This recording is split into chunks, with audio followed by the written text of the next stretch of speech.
Amehule-led Rivers Assembly accuses Governor Fubara of derailing democracy. Court adjourns hearing on Rivers Assembly crisis pending Supreme Court ruling. Vigilante leader says court clash in Obele worsening insecurity in neighboring communities. And on the foreign scene, freed hostages bring signs of life in Gaza. I'm Sam Tinedu, and the news continues after the break.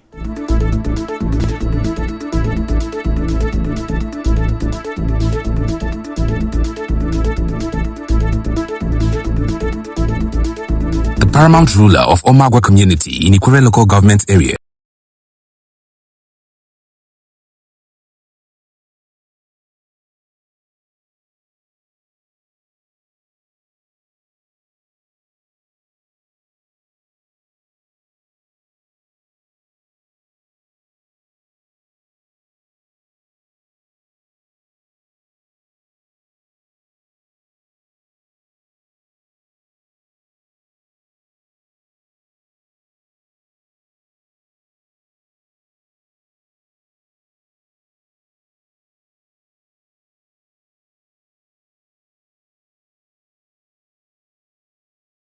Welcome back.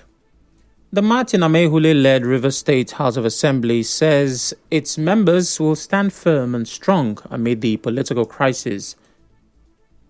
Its Speaker, Martin Amehule, said this today when some Rivers lawmakers at the National Assembly paid them a courtesy visit. Ms. Amehule accused Governor Siminalayi Fubara of derailing democracy. We will fight for this democracy and we will not let them do it. What the governor is up to is to just derail our democracy and the principles of separation of powers. We will not allow them. A day of reckoning will come. They should not think that we are asleep. We are not asleep. Mr. Amehule called on the National Judicial Council, NJC, and the Disciplinary Committee of the Nigeria Bar Association, NBA, to warn the Attorney General of Rivers State, Dagogo Iboroma, for allegedly misleading Rivers people and hitting up the polity. Let me very sincerely and very seriously call on the NJC and of course the Nigerian Bar Association to call him to order. He should not forget that he's supposed to be a minister in the Temple of Justice. What he's doing today, he's hitting up the polity, forgetting that he has a professional code he's supposed to abide by, which he is not, because I do not see a senior advocate of Nigeria doing what he's doing. This is Rivers State, this is a constitutional democracy, and will not allow these sort of individuals to derail our democracy. Mr. Amehule also said all those parading as commissioners, permanent secretaries, and those newly inaugurated into the Rivers State local government and assembly commissions are not officers of the state government, as they have not been confirmed by the Martin Amehule-led House of Assembly. Laws of Rivers State provide for screening and confirmation of nominees for appointment as members of the Rivers State Local Government Service Commission. The governor is here to write us. The governor does not have a local government service commission in place. What we have are impostors all over the place. The Rivers State House of Assembly Service Commission, as the law prescribes, is one that is supposed to be a product of the Rivers State House of Assembly, not the governor. There is no bureau of public procurement, but they will give accounts of what they are doing with taxpayers' money. Responding on behalf of the Rivers lawmakers, the member representing Kanago-Kana Federal Constituency, Dumnamene Deko, advised Governor Fubara to respect court orders. He called on the IGP and the State Commissioner of Police to effect the court orders. For the records, there were several reliefs as presentation of the 2024 budget sought by the Right Honorable Martins Amehule-led Assembly, which included the determination of who is the Speaker and members of the Rivers State House of Assembly, non-interference by the Governor of Rivers State with the activities and functions of the Martins-led Assembly, protection by the Inspector General of Police to ensure adequate security for them to carry out their duties. Disbandment of any other House of Assembly or self-acclaimed Speaker other than Martins Amehule. Earlier today, the Rivers State government called on the Martin Amehule-led House of Assembly to stop misleading the public on their status as members of the House because they had since lost their seats following their alleged defection to the APC. The State Commissioner for Information, Joe Johnson, who made the call in a statement, said the 22nd January 2024 judgment of Justice James Omotosho of the Federal High Court in Abuja does not touch nor alter the status of the Martin Amaehule-led assembly, as they lost their seats following their voluntary defection on the floor of the House of Assembly on 11 December 2023. He also said the issue of whether the remaining minority lawmakers can carry on with businesses of the House after the majority defected to the APC was not raised nor discussed in the Justice Omotosho judgment. In the meantime, Justice Emmanuel Obile of the Federal High Court in Port Harcourt adjourned to April 30 for adoption of written addresses by lawyers in the matter seeking judicial interpretation of the status of Martin Amaehule and 26 others as members of the Rivers State House of Assembly.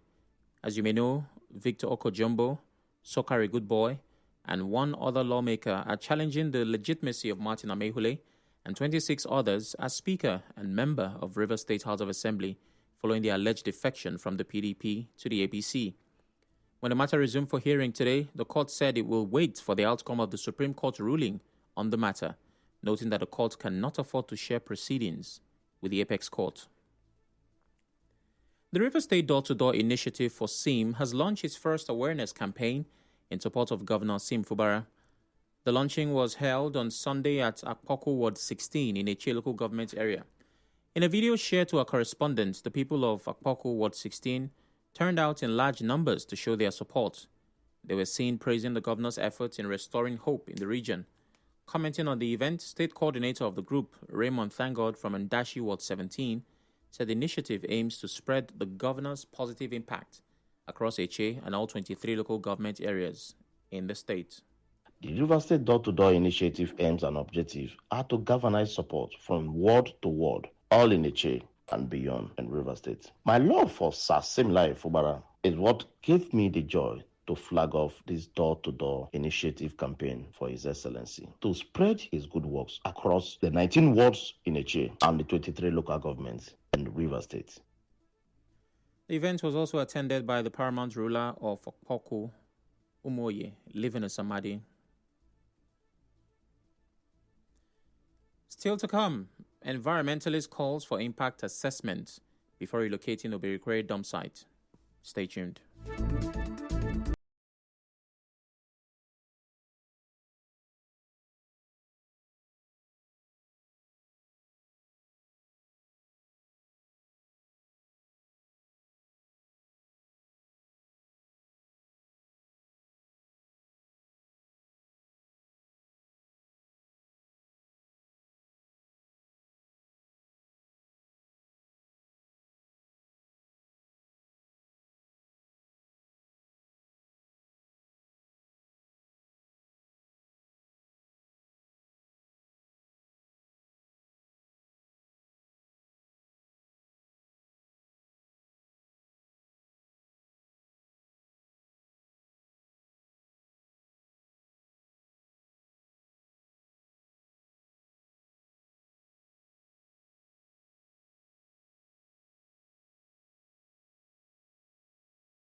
Welcome back.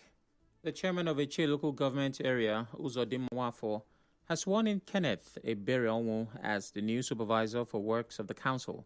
The swearing-in ceremony was held today shortly after the successful screening and confirmation of Mr. Ebere-Onwu as a supervisor designate by the Etche Legislative Assembly.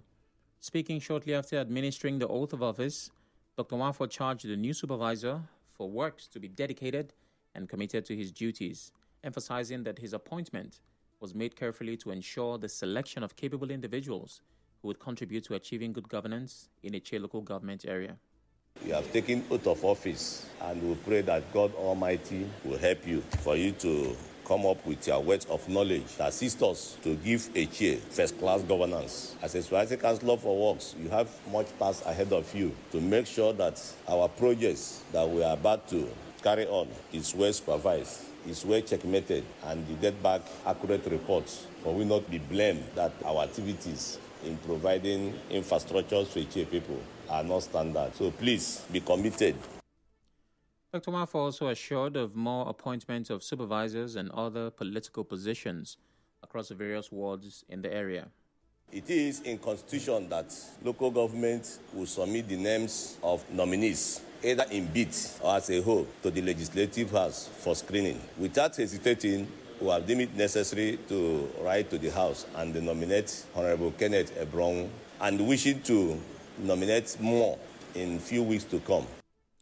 A correspondent reports that the Etche Council Chairman, Uzodinma Nwafor, also announced the Vice Chairman of Etche, Ben Wuzi, as the automatic supervisor for health for the council. In another development, the President General of Ogbako Etche Worldwide, Silas Anyanwu, has identified the Rich Quick syndrome among youths of Etche as being responsible for the high rate of ritual killings and land grabbing in the area, even as he insisted that there is no more hiding place for such persons in Etche land. Dr. Anyanwu stated this at the inaugural meeting of the newly elected executives of Ogbako Etche, adding that the image of Etche is seriously being battered by this ugly incident. The president in a statement said the time has come for all and sundry to rise up to the occasion and stop the disturbing trend from further deterioration.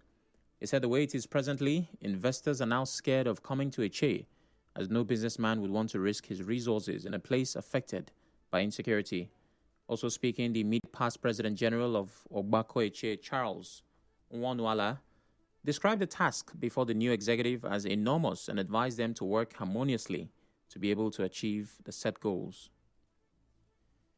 The leader of a local security vigilante group in Ikwerre local government area, Dixon Mbomahu, says the recent call clash in Obele community, Emoha local government area, has worsened insecurity, particularly in neighboring communities. Speaking to correspondent Emeka Otuka, Mr.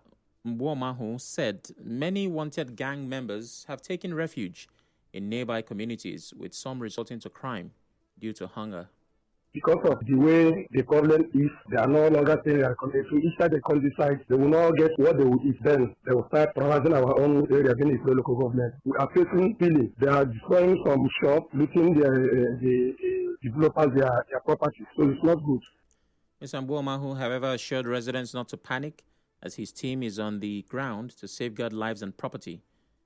Mr. Mbu also urged landlords to properly profile their tenants to prevent harboring criminals. So our advice now to the people is that nobody should panic. We are into it and we will fight the crime. We are trying to keep everything in order. Like yesterday, we have encouraged all the various communities in the local government, telling the indigenous and non-indigenous who reside here that if you know that the person is in your house because of this crisis, make sure that you will involve police so that each time they ask strange, you know who to pick. You checkmate your tenant, both indigenous and non-indigenous.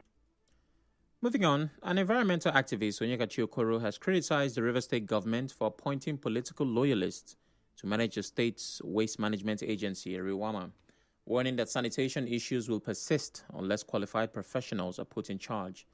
Ms. Okoro, who serves as the executive director of the Media Awareness and Justice Initiative, made this statement during an interview with our correspondent while assessing the recent appointment of RIWAMA's new management. Rivers government should start employing professionalism. Should not be abusing this opportunity to settle political affiliates and political friends. I think we should be positioned where people who are professionals should be engaged. There has to be adequate manpower. I don't believe the government can work in isolation. I want to believe that the government can work in collaboration with other key stakeholders like media, like CSOs, and like communities themselves. Mr. Okoro also wants an environmental impact assessment to be carried out wherever the Oberikwe dump sites will be located to. He called on the new Rewama management to come up with better ways for citizens to dispose of their waste. I would say that the Rivers State government should invest in environmental management, provide vehicles, provide needed manpower, ensure that the right environmental parameters are adhered, like what has happened at the airport road dump site. Even as civil society person, before you embark on a particular project, there has to be some sort of feasibility study. There has to be an environmental impact assessment. What is the impact of this kind of approach on the host community and on the environment in general? A joint investigation visit, JIV, to the site of the wellhead of OML 18 manifold is yet to be conducted days after the fire and spill have been contained.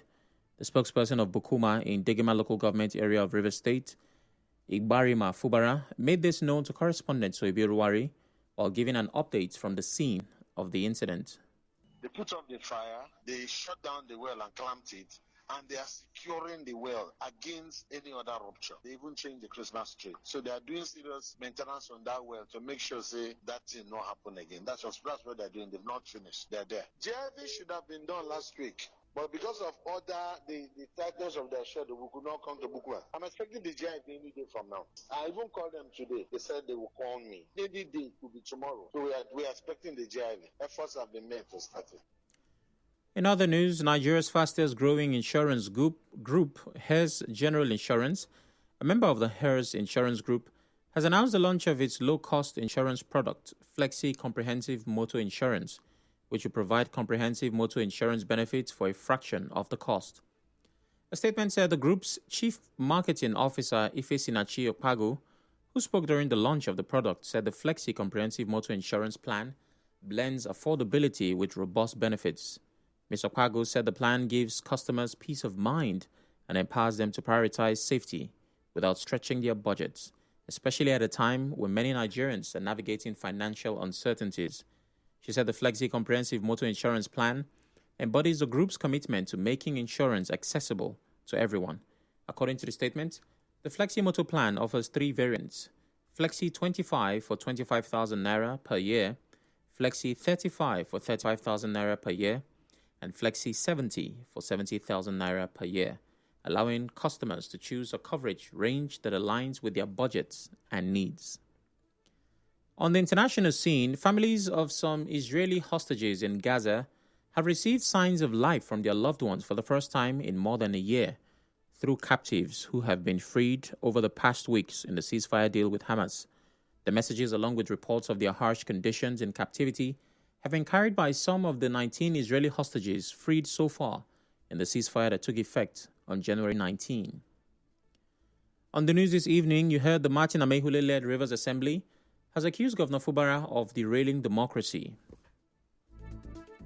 A federal high court has adjourned hearing on the Rivers Assembly crisis pending Supreme Court ruling. A vigilante leader says the court clash in Obele is worsening insecurity in neighboring communities. And on the foreign scene, freed hostages have brought signs of life in Gaza. The news was edited by Martha Okere. To reach the news team, send an SMS or WhatsApp to 0808 721 7215. I'm Sam Chinedu. Thanks for listening.